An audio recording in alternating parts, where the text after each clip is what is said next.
No, take it in. Those little things in life that turn into very big pathways.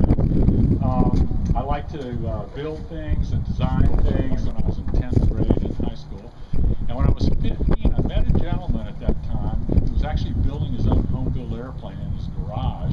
Back in the Funwood Flight Center, a little kid center in the back of the hangar over here. Check it out when you walk in, that thing hanging up there. I test flew that airplane when I was 21 years old. A couple of years I didn't get to work on it because I went away to college. But that was kind of neat. And it was interesting, you know, sometimes in life, our destiny or our goal or wherever we're supposed to end up is not always in a straight line. And in my case, I was learning how to fly that last year of high school. And while I never went on to win any Olympic gymnastic medals, what happened was it was a little bit of a sidetrack. So when I got my license, I started competing in competition, aerobatic competition, worked my way up the ranks, had a dream one day to make the U.S. aerobatic team. I designed my second airplane with no formal aeronautical training, and in that airplane I made the U.S. team when I was 24 years old. Built it myself. First World Championship, I ended up going to Czechoslovakia. It was in 1978. 18 countries, 61 competitors. I ended up second overall in the world. I got 3 silvers and a bronze. I was hooked. That airplane is hanging upside down back in the Funwood Flight Center, so go check it out. I went on to design another big engine biplane, and in those 2 airplanes I flew about 15 years with the U.S. team. I was 2 times U.S. national champion, won 20 medals at the world level, so it was really kind of a neat deal, a little bit of a sidetrack there in my life anyway. And about halfway through my 20s, when all this was really cranking up, through some good fortune of my grandfather sharing something amongst my family that I did not grow up with, all of a sudden I began to see my financial future help the railroad to pursue my dreams. I love old airplanes, I love history, I collected 1 or 2 airplanes, and I wanted to share. It doesn't exist. Originally I thought I was to come up here to do a museum. It kind of upgraded itself to what we call an aviation attraction, but at the same time I realized that there was something even bigger opportunity here, in that where we're kind of headed is really to create something that doesn't exist, a kind of a new theme park, World War II and after. And way down behind me on the lake down there, we got a seaplane ramp and a seaplane dock, and we fly the flying boats out of there. Eventually they're all going to go down there on the shoreline. We've got about 8 acres. We're going to do a 1930 recreation of a Panhandle clipper base. So palm trees, restaurant, but anyway, we'll see. So, but in the long run, it's kind of interesting. I realized that I would be very limited in my potential success to touch people if it was just about airplanes. And I realized there was a great opportunity here to create something that didn't exist. And basically, I'm going to do what Walt Disney did. Walt Disney took the previous industry, amusement park, and he basically took that as his foundation, changed a lot of things, added story, immersed you in environments, themed things, added his characters and stuff, created a new industry. They all said he was crazy. Well, I find myself in that same position. And what I'm going to do is I'm going to use the current industry up the street, which basically delivers fun and superficial entertainment as their end product. I'm going to use it as a means to entertainment in a way that you potentially self-discover and self-transform yourself for yourself. So it's kind of hard to describe, but it'd be like the best analogy I can say is everybody's been to a circus, and at some point I know a lot of you probably been to circus something about yourself for yourself. So I think it's an idea before its time, but an idea whose time has come. While I'm shamelessly promoting my products, we've got these DVDs up there for sale.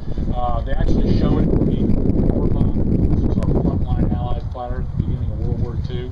It was kind of made famous by the flying tigers that had big shark teeth up on the front there. And the reason this particular one doesn't have that, because it came out later in the war. They were, of course, very early in the war. And I've got another P-40 that's got the shark teeth on it. So this was being true to this period airplane, the paint job. This is the only factory-built dual-control P-40 in the world, and certainly the only one that flies. Some of the guys take single-seat airplanes and they put a jump seat in the back. A couple of guys have cobbled up some controls. This was actually built at the factory during World War II. They built about 40 of them. It's still got all the guns, carry bombs, the drop tanks. So they actually used these in some combat areas where they could actually hop generals around in the back seat to see, different things, or take them from one area to another. But they could still fly them as fighters. The only difference was there was a little bit less range because normally the single-seat fighter has a fuel tank behind the pilot. So that was taken out. If I take it any distance, there's a shackle on the bottom. I hang about a 75-gallon drop tank on there if I want to, go any distance to and not have to refuel so often.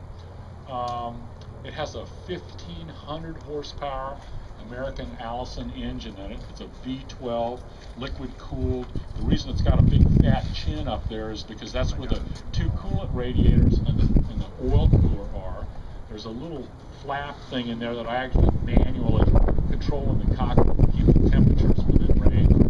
And I'm kind of ashamed to admit on takeoff, this 1,500 horsepower engine, on takeoff I will be burning a gallon of fuel every 20 seconds.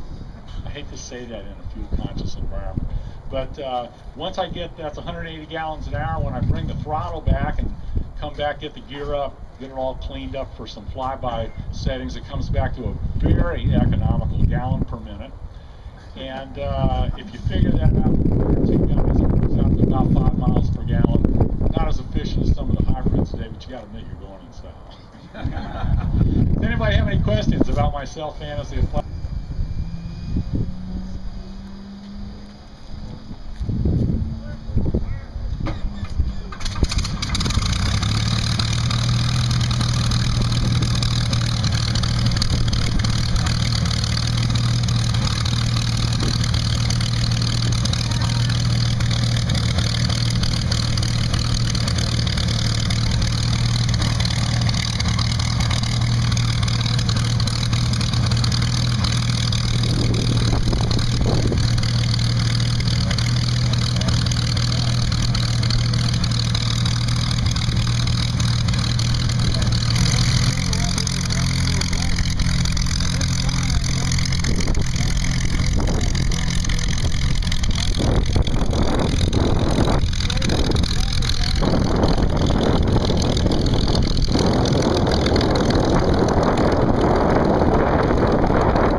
Mass-produced for the Second World War. The engine of this aircraft is so important to us that we made over 70,000 of these engines. 60% of all the United States the Lockheed P-38 Lightning, the Allison P-44 Hawk, and the early on P-51 Mustangs were all powered by this Allison Cedar Mustang flying on this planet. Outer starters reach the ground. See him coming right down, and keep your eyes camera ready as he comes by, and he'll be traveling by you here just a little under.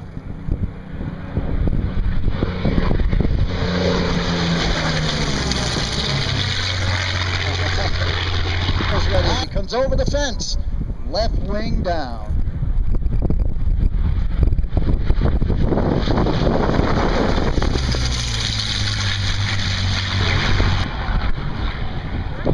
On the Curtis P-40.